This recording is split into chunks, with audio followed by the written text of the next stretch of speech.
Okay, I have a minute over, so I think we can go ahead and get started. Good morning, everybody. Thank you for joining. Can everybody hear me okay? Okay, good. I'm getting some nods, thumbs up. Thank you for that. My name is Heather Carlson. I serve as the director of the Colorado LTAP Center. I think I've met many of you. Thanks for joining this morning. We are doing these tailgate talks every other Tuesday in partnership with the Front Range Community College Highway Maintenance Management degree program. We've got Sue, the director of that program, on the line today, and she'll be leading our talk. I do want to give a shameless plug for our Wednesday workshops as well. Those are happening on alternating Wednesdays at 3 o'clock, where we bring in external vendors and professionals to talk about hot topics as well.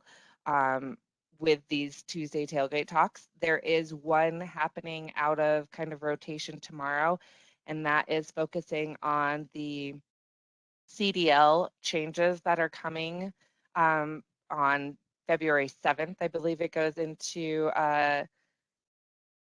regulation. And so we're going to have a partner from CDOT coming and talking about what specific changes are happening. And then we'll be for sure looking at the how we can approach those as a community. So without any further ado, Sue, I'm going to hand it over to you. Great, thanks. Hi, everybody. Welcome back to the Colorado LTAP Tailgate Talks. Today we are talking about brush removal and vegetation control. Can you all hear me okay? All right. We're talking about it because it applies to most of you who are out there listening right now. This is the time of year that you guys can go out and really, get into your brush and vegetation control. It requires the use of potentially hazardous equipment, so it requires specific PPE, requires specific training, and without it, you can do the work, but it won't be safe. So it can be done safely, but only under the right conditions, and we'll talk about that now. So first of all, I just want to show you, these are some of the pictures of the areas that you folks are responsible for maintaining. But why do we do the roadside clearing of vegetation and weeds? First of all, we do it for beautification. So you can see the bottom picture really shows the nice mowed grass and how nice it looks. We also do it for fire prevention. And out here, we know how important that is. If you keep the grass short and, keep the vegetation out of the way, you have less to burn. We do it for access to our drainage structures and, fences and signs, and we do it to maintain sight lines and visibility for traffic. So we do it for a lot of reasons, primarily those. And most of the time, it's done safely. So the hazards we may encounter while we are clearing some of this brush, it depends really on what you're using for tools. And I know I've got I think my picture up here is in the way, but behind the screen there's a picture of some loppers. Um, so the equipment hazards we have are, first of all, you've got sharp saws, sharp blades. These are all hazards. Even those little clippers can have blades and hazards. No matter which of these tools you're using to do the job, they all have their own specific hazards, and you need to know what they are before you pick them up to operate them or before you try to use it. Get the proper training on any heavy equipment. If you're using any of these brush hogs or these big feller bunchers, whatever these things are, these things that just get in there and chew up a tree in 10 seconds, you need to know what you're doing before you get in the seat and try to operate that. You need to clear the area. You need to make sure there's nothing around you, and you need to have a watcher. Somebody needs to be there with you to make sure that nothing gets in the way, that you're not going to knock something over onto something or someone. You need to have all those things in place. And you need, if you've got someone out there with you and you're going to be using hand signals, you need to get together and figure out what they are. You can't assume somebody's going to know what your hand signals mean. These are very important, and these apply to just about any kind of equipment that you're going to use. Specifically, though, with these pieces of equipment that take down large trees and that have big blades and things that can kill you instantly. Chainsaws are kind of in a class all by themselves. You see the generic chainsaw down there at the bottom. Make sure that you read the manual and you know how to correctly start and operate a chainsaw before you ever try to pick it up and use it. And here's the thing, like I've seen, I looked at a lot of videos and things before I did this. I wanted to see what people were saying about starting a chainsaw. And I see a lot of people out there telling you, here's how you do it, and they drop start the chainsaw. Don't ever do that. There is not one single manufacturer out there that will tell you that that's the proper way to start a chainsaw. You put it on the ground, you start it from the ground. You don't ever drop start a chainsaw because you do not have control once that blade starts. Don't do it. Wear proper PPE, and that includes chaps, eye protection, hard hats, steel-toed shoes. It may or may not include a vest. If you're out there with a chainsaw cutting, you're probably not going to have a vest on. If you're working a chipper, you're probably not going to have a vest on. If you're doing traffic control in the area, or if you're the watcher, maybe. It depends on what you're doing. But those are the general PPE that you'll be using. And roadside mowers, like the one here, you've got just a roadside mower on the side. These are the most common tools for brush control and vegetation control. If you're using something like that, you may need traffic control. You'll have to watch out for hidden items, structures in the tall grass. Be aware of the slope you're on and avoid tipping hazards, holes, fences. Um, and like I said, even these hand tools, these loppers have hazards. They can take a finger off if they're not properly handled, or they can take something down that can, land on you. So be aware of all of those things. All right, here's some other hazards that doesn't get talked about that often, and you're exposed to these all the time. And I was recently informed that people out in Colorado or this part of the country don't know what poison ivy looks like. So there's a very large picture of poison ivy for you right there, and you need to know what it looks like because there is poison ivy in Colorado. And I'm giving it special attention because nobody knows that.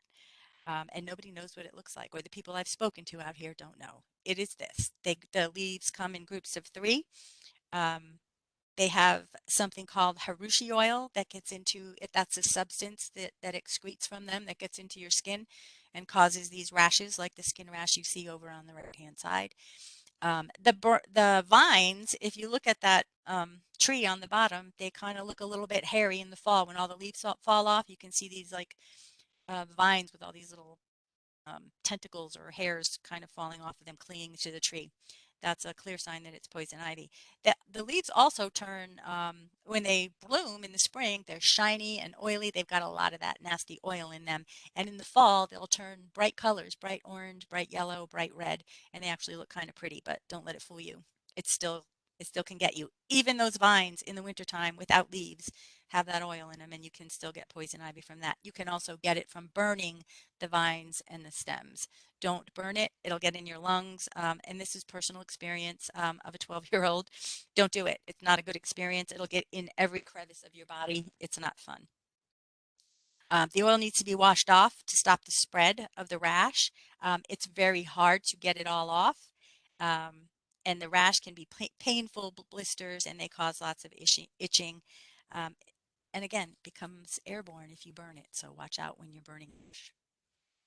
Some other hazards out there. So thorns, tangled branches, sloped workspaces, all of these things that you're seeing here. Sloped workspaces can cause you to slip and trip. You need to make sure you're on a level surface if you're standing using hand tools or a chainsaw or anything like that. And watch the surface if you're putting a vehicle or a piece of equipment out there. You can see the way this slopes right off. If you've got tall grass out there, that might not be easy to see. So know your area.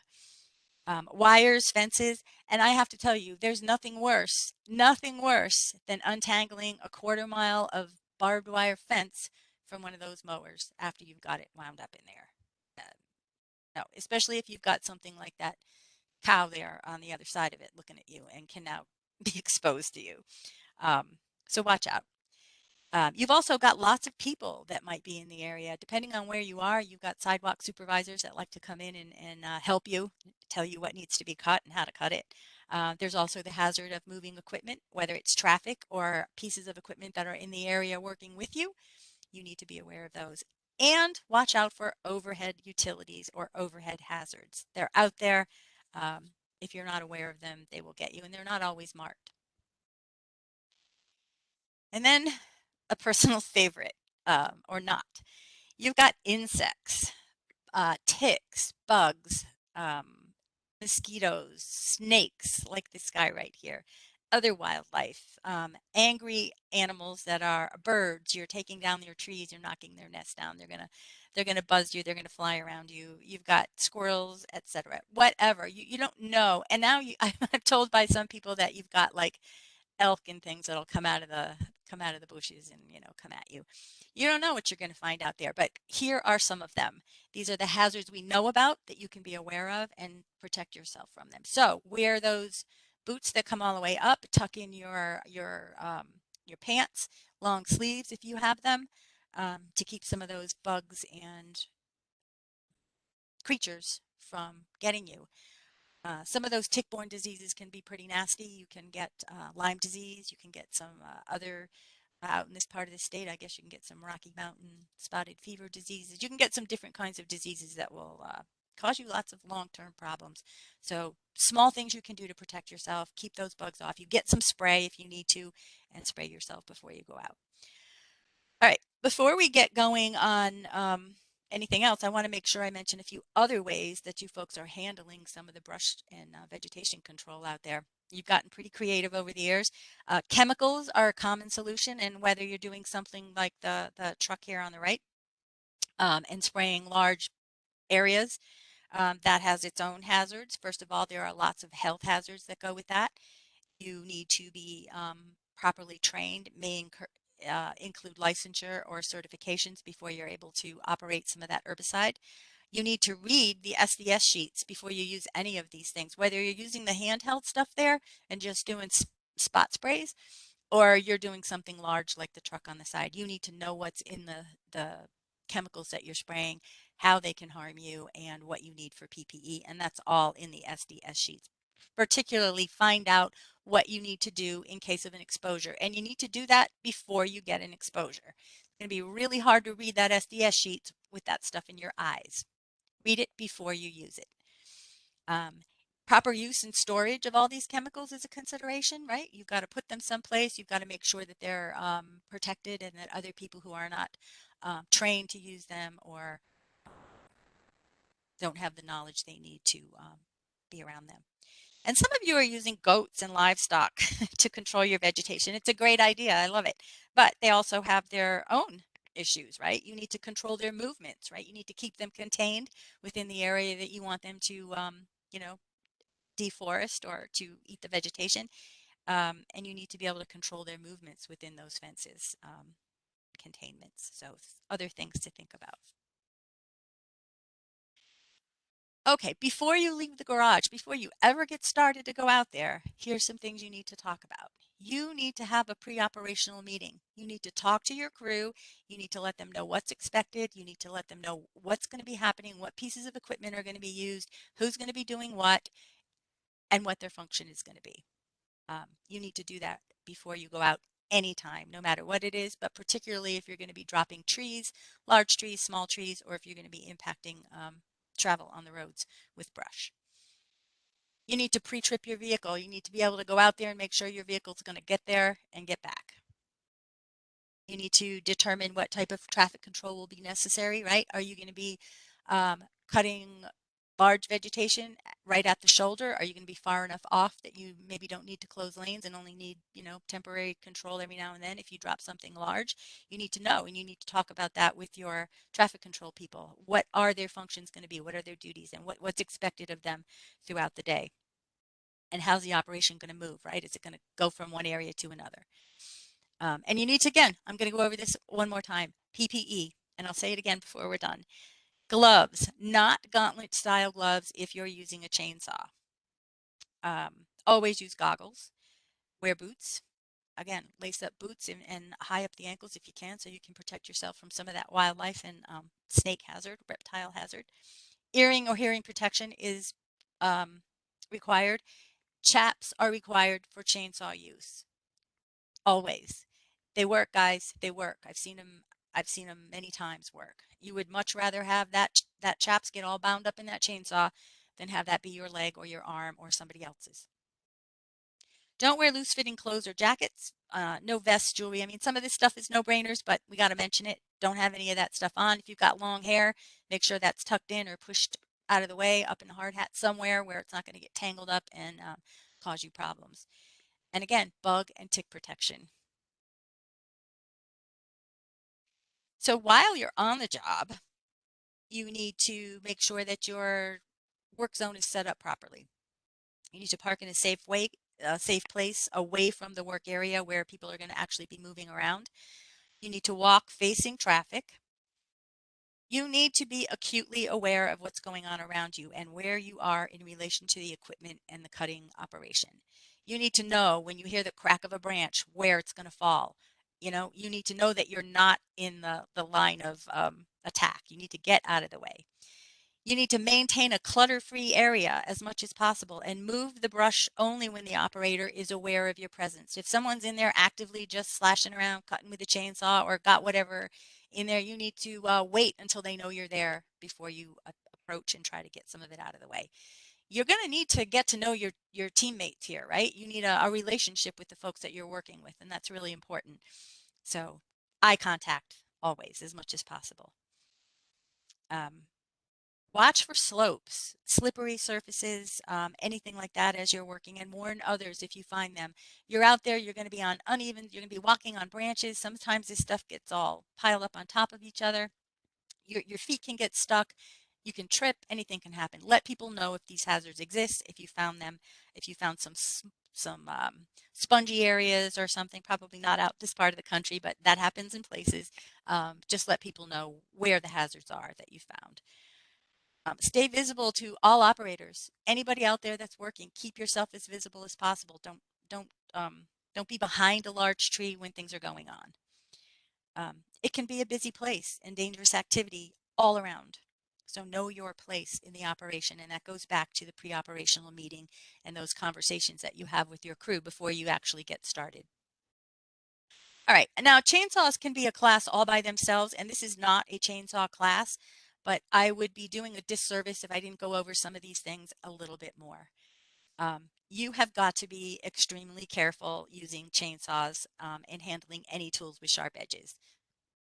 Gloves are required when sharpening chainsaws or any sharp tool. You don't want to nick your fingers and cut yourself all up doing that. It's just not worth it. Um, Make sure you have ample space for everyone to work safely. Don't get all bunched up together, right? If you're all working around a chipper, that's not a good idea. Spread out, keep yourself far away and spread out. We can call it social distancing or chainsaw distancing, whatever. Don't climb to cut trees overhead, right? Or anything near utility wires. The temptation is going to be there. You're going to see that one branch, it's going to be 1 inch, and you're just going to want to, lop it off. Just don't. And if you do, climb, or if you need to climb, you need to be trained on how to climb and rope those branches down. You can't just climb up there and start doing it. You need to know what you're doing. You could hurt somebody, you could kill yourself. Cut and stack the limbs in small bunches, right? You don't want large, giant piles of brush, and you don't want to leave them there for very long. You want to be able to, if possible, chip them all or load them and get them out of there in the same day. They'll just blow out into the road, cause all kinds of other hazards, unless you can get them far enough off to come back later. Keep them far back out of the way and stack them with the butt end facing out so that you can pick them up easier and nobody has to walk behind it all to get it. Um, If you have the big pieces like you see here, don't try to pick these up by hand. Use a loader or another piece of equipment to move these large logs and stumps. If you've got stump grinders coming in to do the finished work, make sure that they're protected and that they're off the road and that that the traffic control is in place to get around them. All right, storm cleanup. So you all are probably going to be faced with this at some point if you haven't been already. Trees under stress after falling are extremely dangerous. They are precariously situated and unstable already, so you see that they're all kind of piled up on top of each other like pickup sticks. They have created a stored energy situation, right? So when you start cutting one, other ones are going to start, you know, becoming free, and they're not broken. They're going to bounce back up, and they can be very, very dangerous. They're lying on top of smaller trees and bending them over. It's this dangerous springback that you have to be aware of. And there are also lots and lots of tripping and slipping hazards in here. And if you trip and slip and fall in these, you could go you could really do some damage. This is a dangerous situation, and you need to know that before you go in to do storm cleanup. Use large equipment as much as possible to move the biggest stuff out of the way. And if you can get some of those big pieces that come in and chew these things up really quickly, that's your best bet. And if you can keep people out of this as much as possible, that is also your best bet. Start at the smallest side and remove the small sections one at a time, testing for springback motions, right? As you cut each branch, make sure you're not going to encounter some of that stored energy and it's not going to come back and make you regret it. Stay clear of all the falling branches, trees, and always have an escape route before you make a cut. Before you even put the chainsaw on the wood, look around and see where you're going to go if things start falling around you.